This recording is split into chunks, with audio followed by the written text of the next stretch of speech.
ఢిల్లీ పెద్దలతో చాలా జాగ్రత్తగా డీల్ చేస్తూ ఆంధ్రప్రదేశ్‌కి సరైన సమయంలో నిధులు తీసుకొచ్చి ఏపీని అభివృద్ధి చేయగల సత్తా ఉన్న నాయకుడు వీళ్ళిద్దరిలో ఎవరు? చంద్రబాబు, వైఎస్ జగన్. ఈ రెండిట్లో ఒక్కటి కామెంట్ చేయండి. ఇంకేం చెప్పొద్దు కబుర్లు. వైసీపీ 100 చెప్తది, టీడీపీ 100 చెప్తది. కానీ ప్రజలు ఏం చెప్తున్నారనేది ఇంపార్టెంట్. ప్రజల నోట్లోంచి ఏమొచ్చిందనేది మీ ఫింగర్స్ మీద వచ్చేటువంటి సమాధానం.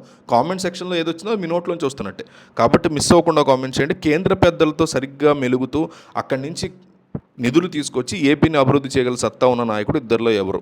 చంద్రబాబు, జగన్మోహన్ రెడ్డి. రెండిట్లో ఒకటి మిస్ అవ్వకుండా కామెంట్ చేయండి. రీసెంట్గా ఒక వార్త బాగా వైరల్ చేస్తోంది, హల్చల్ అవుతోంది రెండు తెలుగు రాష్ట్రాల్లో. వైఎస్ఆర్ కాంగ్రెస్ పార్టీ అధినేత వైఎస్ జగన్మోహన్ రెడ్డిని వెంటనే ఢిల్లీకి రమ్మన్నారు ఢిల్లీ పెద్దలు అనేటువంటి ఊహాగానాలు చాలా స్ట్రాంగ్గా మొదలయ్యాయి. ఈ వార్త బయటికి రావడమే ఆలస్యము. సోషల్ మీడియాలో విపరీతంగా ఈ వ్యవహారం వైరల్ కూడా అవుతోంది. అసలు ఈ హఠాత్ పిలుపు వెనక ఉన్నటువంటి అసలు కారణం ఏంటి? కేంద్రంలో ఉన్నటువంటి ముఖ్య నాయకులు ఏ విషయం గురించి చర్చించడానికి ఆయన పిలిచారు అనే దాని మీద రకరకాల డిస్కషన్లు అయితే స్ట్రాంగ్గానే నడుస్తున్నాయి. ప్రస్తుతం రాష్ట్రంలో జరుగుతున్న రాజకీయ పరిణామాలు, పొత్తుల సమీకరణాలు, కేసుల వ్యవహారాలు ఇవన్నీ కూడా ఈ భేటీతో ముడిపడి ఉన్నాయి అని వైసీపీ అనుకూల మీడియాలో వినిపిస్తున్నటువంటి మాట. అయితే ఇది నిజంగానే అత్యవసర ఆహ్వానమా లేక కేవలం ప్రచారంలో ఉన్న వార్త అనే దాని మీద అయితే అధికారికంగా ఏ రకమైన స్పష్టత రాలేదు. రాష్ట్రంలో కొత్త ప్రభుత్వం వచ్చినప్పటి నుంచి వైఎస్ఆర్సీపీ నాయకుల మీద జరుగుతున్నటువంటి అరెస్టులు, కేసుల నమోదు, ఇలాంటి పరిణామాల మీద జగన్మోహన్ రెడ్డి ఇప్పటికే జాతీయ స్థాయిలో గళం విప్పుతున్న పరిస్థితి అయితే ఉంది.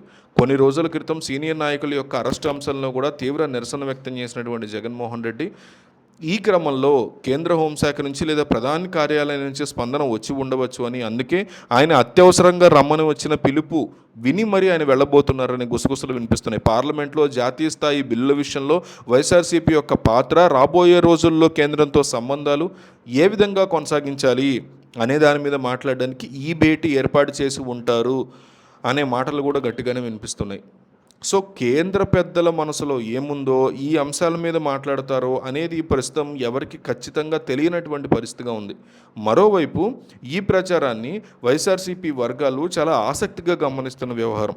ఏపీలో కూటమి ప్రభుత్వం అధికారంలో ఉన్నటువంటి టైంలో వాళ్ళు తీసుకున్న నిర్ణయాలు, క్షేత్రస్థాయిలో వైసీపీకి ఎదురవుతున్న ఇబ్బందులు, వీటి మీద కేంద్ర పెద్దలకి నేరుగా వివరించడానికి ఇది ఒక మంచి అవకాశం కదా జగన్ కానీ వైసీపీ అనుకుంటోంది.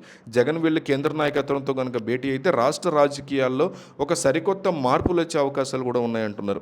అదే సమయంలో అధికార పార్టీ నాయకులు మాత్రం ఈ ప్రచారంలో వర్కౌట్ అయ్యే పరిస్థితి ఏం లేదు అంటున్నారు. కేవలం తన ఉనికిని కాపాడుకోవడానికే, నాయకుల్లో ధైర్యం నింపడానికి ఇలాంటి ప్రచారాన్ని వైసీపీ సృష్టించుకుంటోంది తమ అనుకూల మీడియాలో అని టీడీపీ అంటోంది. ఏది ఏమైనా ఢిల్లీ పర్యటన అనేది ఇప్పటికైతే కేవలం ఒక ఊహాగానాల పరిధిలోనే ఉంది అనేది మాత్రం 100% వాస్తవం.